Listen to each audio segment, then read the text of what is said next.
Hello everyone. कल गणेश चतुर्थी है which is on 31st अगस्त। तो ये उपाय जो मैं आपको बताने जा रही हूँ, आप ये सभी लोग कर सकते हैं।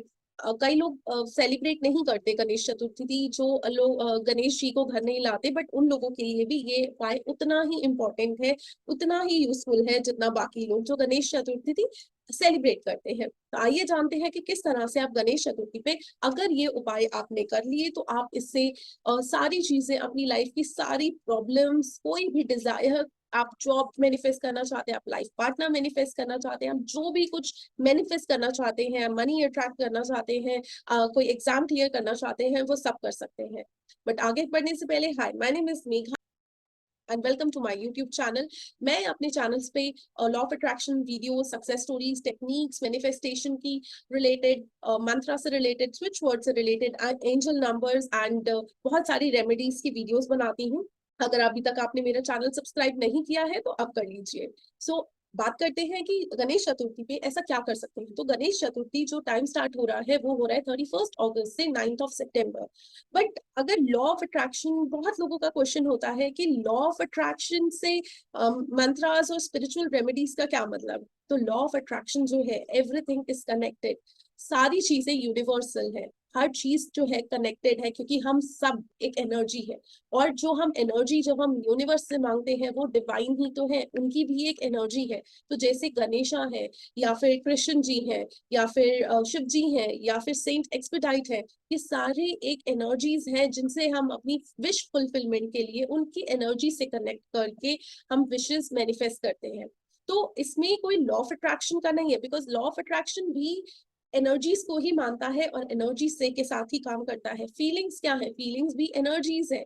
तो उन्हीं एनर्जीज के साथ हम काम करते हैं। तो अगर जैसे ये बहुत ही कोई फुल मून आता है, या अमावस्या आती है, या फुल मून है, न्यू मून है, तो उसमें भी हम जो रेमेडीज करते हैं, इस उस टाइम पे क्या होता है, जो यूनिवर्सल एनर्जी होती है वो बहुत ही पीक पे होती है। एक डिफरेंट टाइप ऑफ एनर्जी होती है यूनिवर्स में। जो एनर्जी उस टाइम पे अगर हम कुछ मैनिफेस्ट करना चाहते हैं, उस टाइम पे अगर हम करें तो हम बहुत इजिली अपनी लाइफ में वो चीजें अट्रैक्ट कर सकते हैं। सेम वे कुछ दिन ऐसे होते हैं, जैसे गणेश चतुर्थी का दिन है, उस दिन भी बहुत ही ऑस्पिशियस डे है, बहुत ही डिफरेंट टाइप ऑफ एनर्जी होगी, बहुत ही डिफरेंट पॉजिटिव वाइब्स होंगी यूनिवर्स में। तो अगर हम कोई भी रिचुअल उस टाइम पे करते हैं तो हम बहुत इजिली विश फुलफिलमेंट कर सकते हैं। तो आइए जानते हैं कि क्या क्या क्या वेस्ट करने हैं, कौन सी प्रॉब्लम के लिए क्या वेस्ट कर सकते हैं, जिससे आप अपनी विश जो है फुलफिल कर सकते हैं। अगर आप अपनी जॉब मैनिफेस्ट करना चाहते हैं, कोई भी डिजायर्ड जॉब है, कोई भी डिजायर्ड कंपनी है, कोई भी ड्रीम जॉब डेजिग्नेशन है, आप जो भी मैनिफेस्ट करना चाहते हैं अपने करियर से रिलेटेड, अपनी जॉब से रिलेटेड, तो कोई एक होती है दुर्बा घास। इस घास को आपने 31st अगस्त से स्टार्ट करके 9th of September तक आपने गणेश जी को जरूर चढ़ानी है। और अपनी इंटेंशन रखनी है कि आपकी विश क्या है, आपने उनको थैंक यू बोलना है उस दुर्बा घास को चढ़ाते हुए, कि थैंक यू गणेश जी, आपने मेरे करियर में मुझे ये जॉब दिलाई है, थैंक यू सो मच, आपने मेरे करियर में मुझे ये डेजिग्नेशन दी है, आपने मेरे करियर में आपने मुझे ये जॉब मैनिफेस्ट कराई है, थैंक यू सो मच। आपको ये कितने दिन करना है? ट्राई कीजिए इस रेमेडी को रोज करने का। एक दिन अगर मिस हो भी जाता है, इट्स ओके, कोई भी मंदिर हो सकता है, अगर आप कहीं बाहर ट्रैवल कर रहे हैं, कोई मंदिर है तो वहां जाकर दुर्बा घास चढ़ा दीजिए। लेकिन ये जरूर रेमेडी कीजिए, ये बहुत ही इफेक्टिव रेमेडी है। आप कब कर सकते हैं? 31st अगस्त से लेकर 9th of September तक आप ये रोज कर सकते हैं। ट्राई कीजिए इसको रोज करने का। अगर एक दिन मिस हो जाता है तो कोई बात नहीं, दिल पे मत लीजिए, लेकिन इसको जब मौका मिले जरूर कीजिए।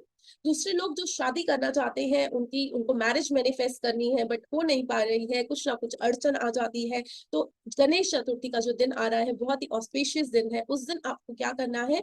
31st अगस्त से लेकर अगेन 9 सितंबर तक आपको 5 हल्दी की गांठें लेनी है। हल्दी की गांठ लेकर आप उनको गणेश जी को चढ़ा सकते हैं, उनको थैंक यू बोल सकते हैं, विश मन में रखिए, इंटेंशन के साथ उनको बोलिए कि थैंक यू भगवान जी, थैंक यू गणेश जी, आपने हमारी मेरी मैरिज कराई है मेरे इस लाइफ पार्टनर के साथ, या आपने मेरे को एक बहुत ही ब्यूटीफुल पार्टनर दिया और मैं बहुत ही अच्छी लाइफ जी रही हूँ, एक अच्छी मैरिड लाइफ जी रही हूँ अपने लाइफ पार्टनर के साथ। तो ये हल्दी की गांठ आपको रोज चढ़ानी है। आप इसको 5 दिन करें, 7 दिन करें, या पूरे दिन, 31 से लेकर 9 सितंबर तक आप रोज करें। आप जरूर कर सकते हैं। आप चढ़ाने के बाद उस हल्दी का या उस दुर्वा घास का क्या करना है, तो जो 9 सितंबर को या तो आपके घर के पास जो भी गमले हैं, पौधे हैं, आप उसमें उस दुर्वा घाट को रख दे सकते हैं, लेकिन प्लीज ध्यान रखिए कि कोई वो पैरों में ना आए। बहुत अच्छे से उसको, या फिर अगर मंदिर का जो सामान होता है, जब हम जो उसको विसर्जन कर देते हैं मंदिर के सामान के साथ, तो आप वो भी विसर्जन कर सकते हैं। हल्दी की घाटी जो है वो आप फिर से रीयूज कर सकते हैं, आप किसी को दे सकते हैं रीयूज करने के लिए, या खुद आप अपने घर में उसको पीस कर यूज कर सकते हैं। दोनों रिचुअल्स जरूर कीजिए इस इन दिनों में, जब बहुत ही ऑस्पिशियस दिन है, बहुत ही यूनिवर्सल एनर्जी बहुत ही पीक पे होगी, बहुत ही हाई होगी, बहुत ही पॉजिटिव होगी। तो इन दिनों में जरूर जरूर इन रिचुअल्स को कीजिए, एंड मुझे जरूर कमेंट करके बताइएगा कि आपने अपनी लाइफ में क्या क्या मैनिफेस्ट किया और क्या क्या अट्रैक्ट किया। Thank you for watching. Stay tune to my channel. अगर आपने अब तक सब्सक्राइब और लाइक नहीं किया है तो अब कर लीजिए। Thank you so much. Love you all.